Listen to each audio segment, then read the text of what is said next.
하나님의 말씀은 창세기 4장입니다.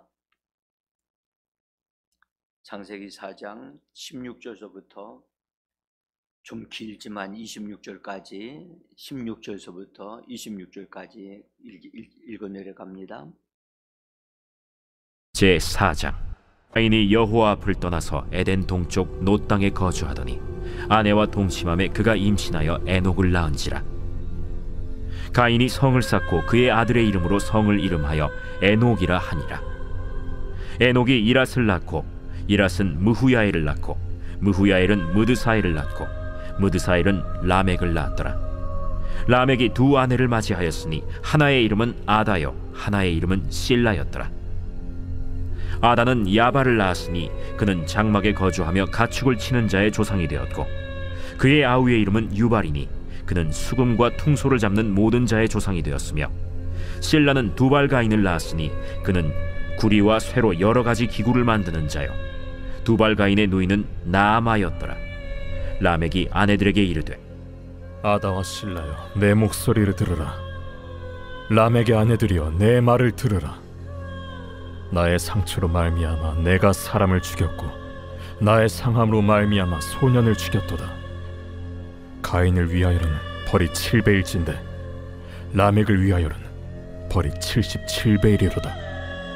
아담이 다시 자기 아내와 동침함에 그가 아들을 낳아 그의 이름을 셋이라 하였으니 이는 하나님이 내게 가인이 죽인 라벨 대신에 다른 씨를 주셨다.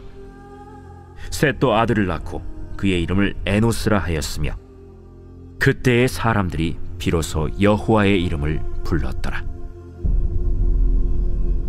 새벽 예배드리기 위하여 믿음으로 일어나 이 주님의 이름을 부르며 은혜 보좌 앞으로 나오신 귀한 성도님들 한 분 한 분을 예수님의 이름으로 환영하고 대장 되신 예수님이 한 분 한 분을 도우시고 인도해 주셔서 하나님 보좌로부터 공급되어지는 신령한 은혜가 넘치도록 부어지는 이 시간 되어지기를 간절히 예수 이름으로 축복합니다. 방송을 통하여 함께 동참하시는 모든 성도님들에게 하나님이 예비하신 복이 예수의 이름으로 풍성하게 공급되기를 간절히 원합니다. 자, 오늘은 제가 월요일 날과 화요일 날 말씀드렸던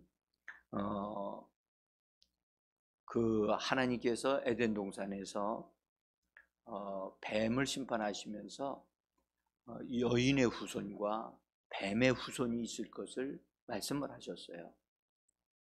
그래서 이 땅에는 두 부류의 흐름이 있다고 하는 거예요. 두 부류의 사람의 흐름이 있어요. 여러 종류의 다양한 사람들이 있지만 크게는 두 개. 하나님의 은혜를 입어서 사는 여인의 후손이 있고 또 하나님을 의도적으로 거절하고 하나님을 떠난 그런 후손들, 뱀의 후손들이 있다는 것을 우리가 꼭 봐야만 합니다. 제가 이번에 일본 가서 정말 다양한 사람들이 온다는 것을 만났어요. 거기 교토뿐만 아니라 오사카 지역에 있는 지역을 이렇게 걸어가면서 정말 얼마나 그 외국인들이 많은지 놀랄 정도로 많아요. 제가 우리나라에서는 그래도 이렇게 길거리 다니면 사람과 사람들이 어깨를 부딪히면서 다닐 수 있는 그렇게 많은 사람들이 다니는 것 그리 쉽지 않거든요. 명동이나 또는 뭐 이렇게 시내 중심에 가면 그 정도 될 건데 이 오사카 지역을 이렇게 걸어가게 되는데 저는 이 짐을 끌고 가니까 어깨를 부딪힐 정도로 사람이 많아요. 한 곳에서는 걸어가지를 못하고 멈춰 서야만 하는 그런 거리도 있고요. 그렇게 사람이 외국인들이 많아. 근데 어쨌든 그렇게 많은 사람들이 있다 할지라도 제가 보는 관점에서는 이 말씀에 생각했어요. 여인의 후손들로 인해서 믿음을 가지는 그래서 하나님의 은혜를 베푸셔서 그 은혜를 받아들임으로 예수를 믿는 하나님을 믿는 무리들이 있는가 하면 하나님의 은혜가 오고 있는데도 그것을 거절하고 그것을 반대하고 하나님을 믿지 아니하고 자기 멋대로 삶을 사는 사람들이 이 땅에 이 큰 두 부류가 있다는 사실이에요. 네? 자, 그래서 여인의 후손과 뱀의 후손이라고 하나님이 말씀하셨는데, 그래서 우리가 창세기 3장 15절에서 하나님이 아주 유명한 아주 이 말씀을 원초적인 복음이라고 얘기합니다. 그거 제가 써놨습니다. 3장 15절 같이 한번 읽어봅니다. 내가 너로 여자와 원수가 되게 하고 내 후손도 여자의 후손과 원수가 되게 하리니 여자의 후손은 내 머리를 깨뜨릴 것이요 너는 그의 발꿈치를 상하게 할 것이니라. 여기 계속해서 강조하신 여자에 대한 비밀을 제가 잠깐 말씀드렸죠. 예? 여자가 하와를 말하지 않고 다른 여인을 말하고 있다는 것을 하나님의 말씀인데 하와는 자기라고 그걸 믿었다고 말씀을 드렸죠. 자, 어쨌든 이 땅에 하나님이 여인의 후손이 있을 것과 뱀의 후손이 있을 것을 말씀을 하셨다는 것이고, 이 둘의 관계는 화평한 관계가 아니고 적대적인 관계예요. 싸우는 관계고, 그래서 여인의 후손으로 태어나는 한 자가 뱀의 머리를 짓밟아 버릴 것이고, 또 뱀의 후손이 여인의 뒤꿈치를 칠 것이다 라고 그렇게 말씀을 하셨어요. 이건 하나님의 예언이거든요. 예언, 앞으로 일어날 것에 대한 예언이요. 그러면 보세요, 여인의 후손이 뱀의 머리를 깨트린다. 여러분들, 머리는 뭘 의미하느냐 하면 그의 지도력을 말하거든요. 네? 그가 그의 권세와 능력을 의미해요. 근데 여인의 후손이 뱀의 머리를 깨트린단 말은 뱀이 가지고 있었던 모든 권세와 그 모든 것을 다 회수시키고 그 원수 뱀의 후손을 심판해 버린다는 거거든요. 그리고 여기서 뱀의 후손이 여인의 뒤꿈치를 칠 것이라고 하셨는데, 이것은 사실 예수님에게 영향을 준다고 하는 의미도 있지만, 그러나 이 사건은 바로 십자가의 사건이거든요. 십자가. 예수님이 고난 받으실 것. 그래서 그 고난이 오히려 우리에게 구원이 되어지는 그런 놀라운 준비하시는 하나님의 예언적인 말씀입니다. 예언적인 말씀이고 또 언약의 말씀이기도 합니다. 자, 제가 말씀드렸던 하나님이 말씀하신 이 여인은 하늘에 있는 예루살렘이다. 성경은 그렇게 말씀하셔요. 곧 자유자니 우리의 어머니라고 갈라디아서 5장 26절에서 말씀을 하셨습니다. 이것은요, 비유로 이것을 사도 바울이 풀어냈어요. 이 말씀을. 그래서 아브라함에게는 두 아내가 있는데 하나는 사라이고 하나는 하갈인데, 사라는 하늘에 있는 예루살렘으로 비유를 했고, 그 다음에 하갈은 이 땅에 있는 예루살렘으로 비유를 해서 우리에게 말씀하셨어요. 그래서 이 말씀은 사실은 어린 그리스도인들에게는 어려운 말씀이에요. 근데 이 말씀을 잘 들으셔야 돼요. 우리가 하나님의 말씀을 읽었는데 이해가 안 된다, 또 이해가 안 되고 믿음이 오지 않는다 라고 할 때는 그 말씀은 딱딱한 말씀이에요. 딱딱한 사탕은 어떻게 먹죠? 사탕은 맛이 아주 아니 그 설탕으로 만든 사탕 말고 하여튼 하나님이 주신 사탕이라고 하는데 딱딱해요. 딱딱한 것은 먹어야 돼, 안 먹어야 돼요? 저는 여러분 옛날에 우리나라가 가난했을 때 왕사탕이라는 걸 아시나요? 주먹사탕 하는 거. 그걸 어머니가 시장 가가지고 이렇게 사가지고 오시면 한번 먹으라고 줘요. 그건 정말 시골에서는 정말 1년에 한두 번 있을까 말까 하는 그런 일인데 그 사탕 정말 너무 이게 단단하고 그렇지만 그것은 오래까지 먹으려면 입에서 넣어가지고 깨먹지 않고 그냥 빨아먹어요. 그럼 오래 가거든요. 신기한 것은 입에 넣으면 깨물지 않아도 저절로 오래도록 있으면 녹아내린다는 사실이죠. 여러분들 하나님의 말씀이 딱딱할 때는 입에 넣고 중얼거리면 돼요. 그래서 입에 넣고 하나님 이 말씀이 내게 소화되기를 원합니다. 이 말씀을 나에게 이 달콤한 하나님의 말씀으로 이 말씀이 내 안에 녹여져서 들어오기를 원합니다 하고 이 말씀을 내가 품고 입으로 중얼거리다 보면 신기하게도 그 말씀이요 성령님에 의해서 탁 풀어질 때가 와요. 그러면 이 말씀이었구나 깜짝 놀라는 일이 일어나요. 그러면서 믿어지고 은혜가 되어지고 그래서 오히려 더 큰 눈이 열리는 계기가 되어진다고요. 그래서 이 말씀은 우리가 그냥 어렵더라도 일단 믿음으로 받아들이는 게 좋겠다라고 생각이 듭니다. 어쨌든 사라에 대해서 이 사도 바울이 사라의 이름을 말할 것 같은데도 하갈의 이름은 말하면서 사라의 이름은 말하지 않고 오히려 하늘에 있는 새 예루살렘이다 그렇게 표현을 하고 있어요. 그리고 우리의 어머니다. 저는 이 말씀을 읽을 때는 이해가 안 됐어요. 이해가 안 됐는데 어느 정도가 시간이 지나고 나니까 이 말씀이 참 좋은 말씀이로구나. 여러분들 어머니 하면 어떤 생각이 납니까?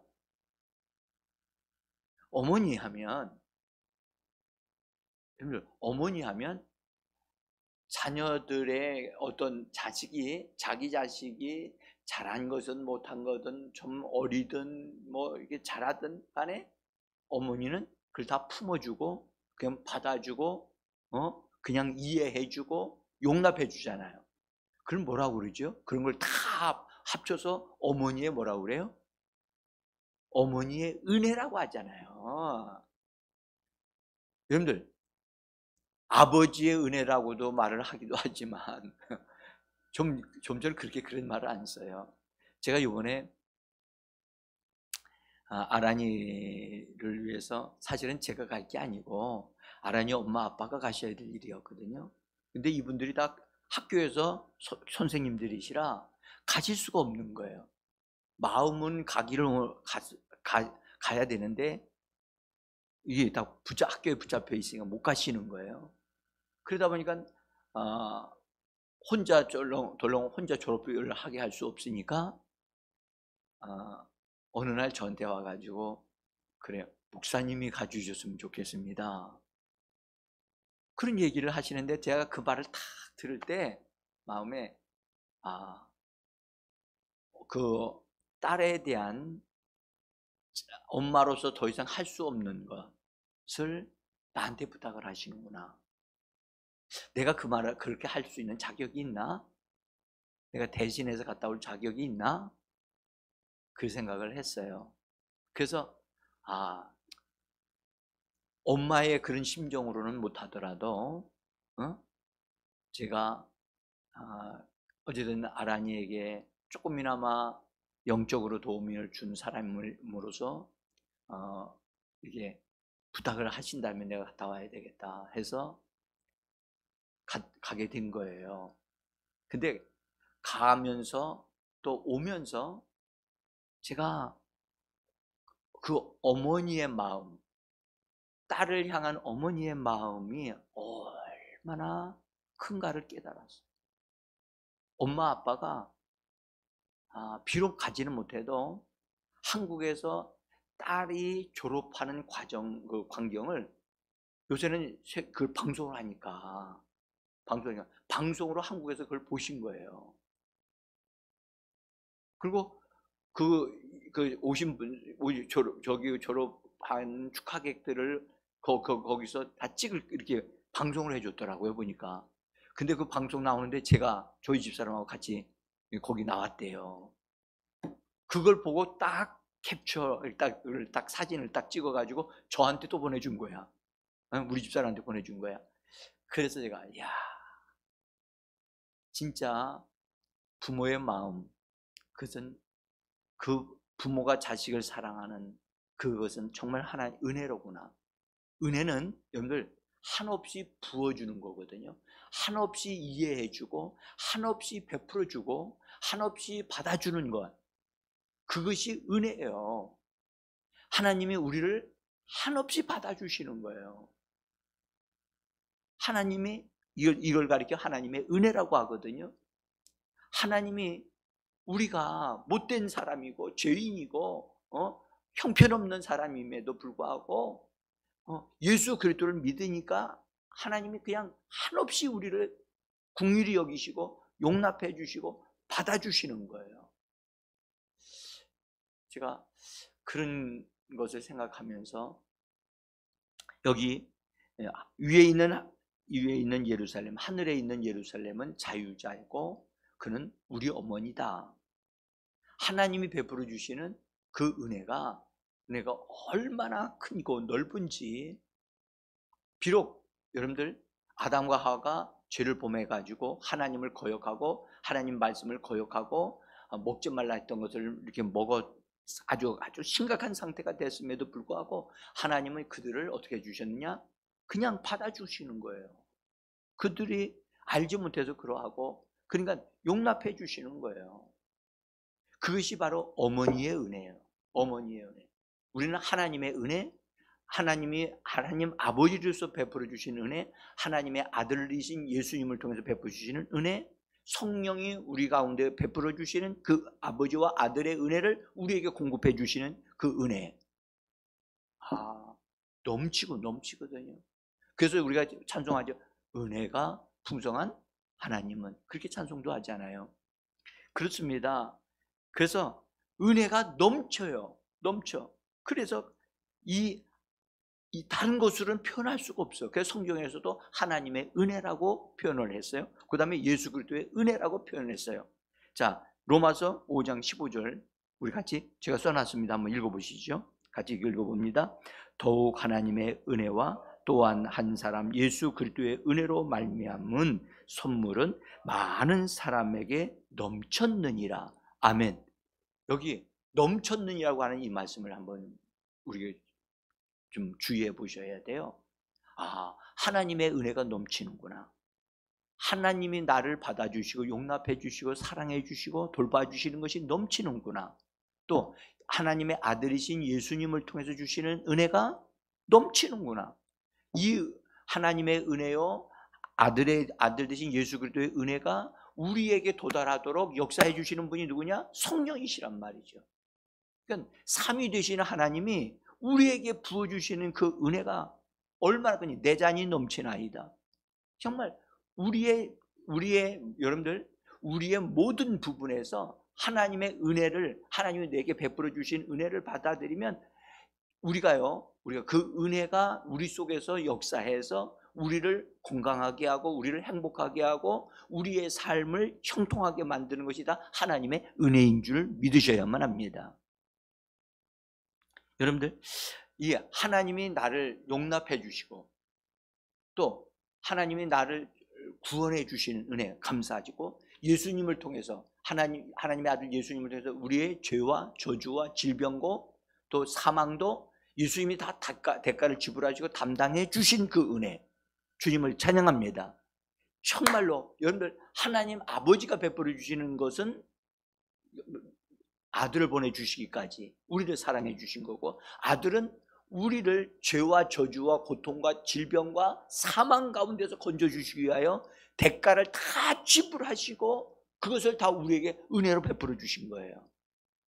그리고 그 모든 것을 우리가 다 얻어 누림으로 영원한 생명을 얻게 하려 하십니다. 영원히 잘 되기를 원하시는 겁니다. 우리가요, 여러분들 예수님이 우리를 위하여 질병을 짊어지셨다는 사실을 믿으셔야 돼요. 이걸 믿고 주장하셔야 돼요. 제가 한 분이 여자분인데, 그분이 70세가 되셨는데, 여자분인데 혼자 사시는 분이에요. 근데 70세가 되셨으니까 암병, 이상하게 몸이 현찮아서 가서 검사를 했더니 70세이신데 암병이 걸렸다는 거예요. 근데 이미 그 암병이 걸렸다는 사실을 병원에서 진단받았을 때는 병원에서 손을 쓸 수가 없는 상태. 네? 그래서 이제 그분은 그렇게 생각해요. 이제 하나님이 내가 살 만큼 살렸고 하니까 내가 이 병으로 인해서 죽겠구나 하고 그분은 생각을 하고 있었어요. 근데 마침 그분이 살고 있는 그 지역에 한 교회가 있었는데, 그 교회에서 외국인을 초청을 해서 치유 집회를 하고 있었어요. 치유 집회를 하고 있는데, 이분이 예수를 믿는 분이니까 그 교회 가서 한번 예배에 참석해야 되겠다 라고 생각을 해서, 집회하는데 광고가 떴으니까 그 집회로 갔어요. 집회를 참석했는데 예수님이 우리의 질병을 담당하셨다고 하는 사실은 우리가 이 땅에 사는 날까지 끝까지 하나님이 우리가 건강하게 사시도록 하나님이 그렇게 축복하시는 것이다. 그래서 그분이 강조하는 것이 뭐였냐, 반드시 병에서 고침 받고 건강하게 살다가 맨 마지막 그 순간까지도 건강하게 살다가 하나님께로 가야 된다. 그 말씀을 강조하더라는 거예요. 그래서 내가 70이 됐는데 이제 죽을 만할 때가 됐으니까 하나님이 난 이런 병을 나에게 주셨다라고 이분은 그렇게 생각했어요. 근데 설교자의 얘기를 들어보니까 그게 아니고, 나이가 70이 되든 80이 되든 간에 내가 이 땅에 사는, 예수를 믿고 사는 사람은 건강하게 살아야 된다 라는 얘기를 들으니까 눈이 번쩍 떠지어서 그럼 나도 이 병 고침을 받고 그리고 사는 날까지 건강하게 살아야 되겠다 라는 생각을 가지게 됐는데, 그래서 집회에 계속 참석을 했어요. 근데 맨 마지막 날 여러분들이 그 강사가 예수님께서 내 병을 짊어지시고 나를 고쳐주셨다는 사실을 믿는 사람들은 믿음으로 일어나라. 그래서 믿음으로 일어나라고 하니까 자기도 모르게 벌떡 일어나게 되더라는 거예요. 그리고 진짜 그 고침받기를 원하시는 분이 있다면, 앞으로 나오라고 초청을 하면서 많은 사람들이 앞으로 걸어나가기에 그 여인도 따라 나갔어요. 따라가서 기도를 받는데 마음에 하나님께서 예수 그리스도를 통해서 내 병을 짊어지셨다는 사실이 믿어지더라는 거예요. 그래서 기도를 받고 이게 마무리를 짓고 집에 갔는데 몸에 어떤 뭐가 없어진 것도 아니고, 금방 아픈 것이 없어진 것도 아니고, 변화가 없는 것 같은 상태인데, 그러나 마음속에 예수님이 내 병을 짊어지셨다 라는 말이 자꾸 입에서 고백이 되어 나오더래요. 그런데 그것이 그냥 단 한 번의 집회에 참석했기 때문에 된 게 아니라, 진짜 그렇다는 사실이 믿어지면서 3개월 되어질 때 그 여인의 몸에서 그 모든 암병이 다 없어져 버린 거예요. 여러분들 대개 70 정도 되셔서 병에 걸리면 이 병 때문에 내가 죽는다는 생각을 해요, 안 해요? 해요. 근데 이 여인은 그 집회에 참석하면서 그 은혜를 받은 거예요. 그래서 그분이 나았는데 그 다음에 그 교회에서 또 그 강사를 초청해서 집회할 때 그 분이 거기 참여를 했어. 그리고 있었던 얘기를 그분한테 얘기하고 그 간증이 교회한테 이렇게 전달되어지면서 알려지게 된 거예요. 우리는 나이가 들었기 때문에 되게 나는 이 병으로 죽는다라고 착각하면 안 된다는 거죠. 우리가 젊어도 예수를 믿고 고침받아야 될 줄 믿습니다. 나이가 들어도 병이 들었으면 이것 때문에 나 죽는다 그렇게 생각하면 안 된다는 거예요. 응? 여러분들 이것이 하나님의 은혜인 줄 믿습니다. 자, 하나님께서요, 여러분들 보세요. 범죄한 아담과 하와가 있을 때, 하나님이 범죄했을 때 하나님이 진노하시는 가운데 막 심판하시는 것이 아니고 사람에게는 하나님의 은혜를 막 부어주시는 거예요. 하나님의 은혜를 막 부어주시는 거예요. 뱀은 하나님이 심판하셔요.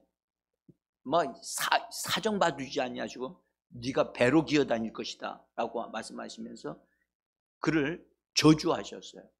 근데 여러분들 나중에라도 읽어보세요. 하나님이 아담과 하와를 그 사람으로 살지 않고 너도 죄를 저질렀으니까 너도 배로 기어다니라 그렇게 말씀하셨는가? 절대 그렇게 말씀하지 않았어요. 아담이 죄를 범함으로 인해서 땅이 저주를 받았다고 그랬지 아담이 저주받았다는 말씀을 하시지 않았다는 사실이에요. 다만 여인에게는 잉태하는 고통을 있을 거라고 말씀을 하셨을 뿐이지 사람을 하나님 저주하지 않았다는 사실을 우리가 기억해 두셔야 돼요. 그럼 사람에게는 뭐 하셨다고요? 하나님의 은혜를 베푸셨다니까. 왜냐하면 여러분들 하나님의 아버지의 어머니의 마음으로 그냥 그 죄를 범한 그들 나무 뒤에서 벌벌 떨고 있는 그들을 하나님이 긍휼히 여기시고 은혜를 베풀어 주시는 거예요. 응? 그래서 하나님의 사랑을 알도록 그렇게 해주신 거거든요. 그래서 하나님의 은혜를 그들에게 막 베풀어 주셨어요. 베풀어 주시고 그렇게 베풀어 주시고 또 아담과 하와에게 말씀하실 때 뱀에 대하는 것 같이 앉지 않고 그들을 긍휼히 여기고 또 은혜를 베풀어 주시니까 그들 마음에 하나님을 믿는 믿음을 갖게 됐어요.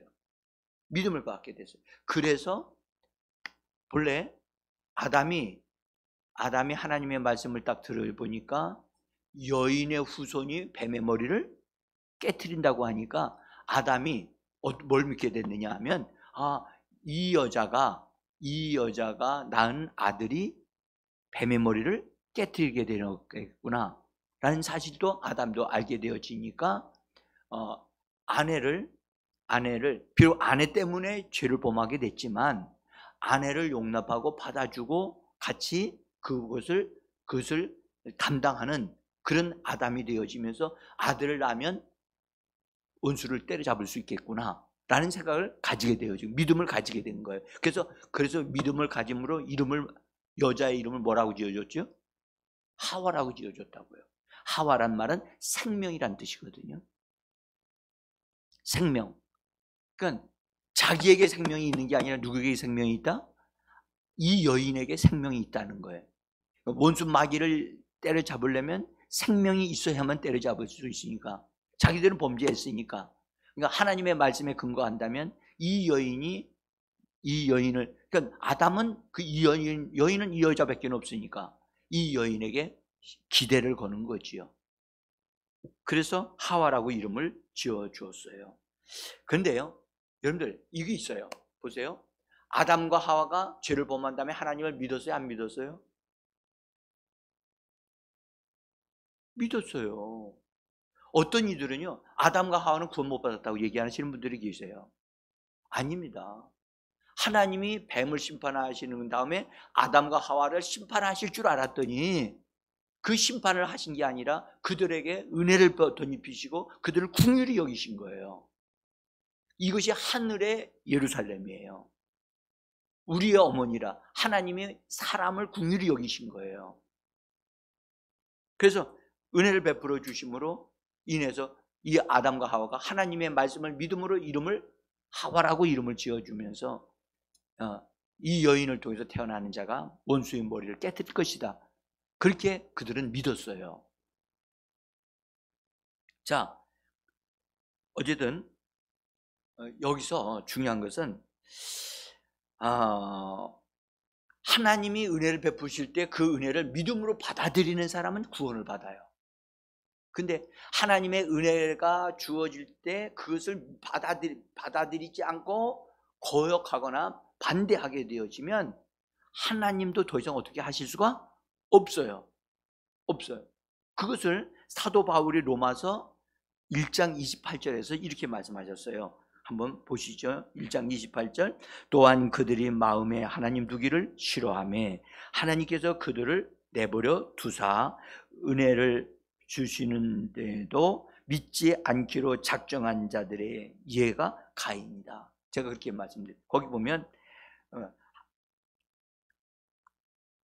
그들이 마음에 하나님을 마음에 두기를 싫어하는 사람에게는 하나님은 더 이상 그들에게 어떻게 하실 수가 없어. 그냥 내버려 두시는 거예요.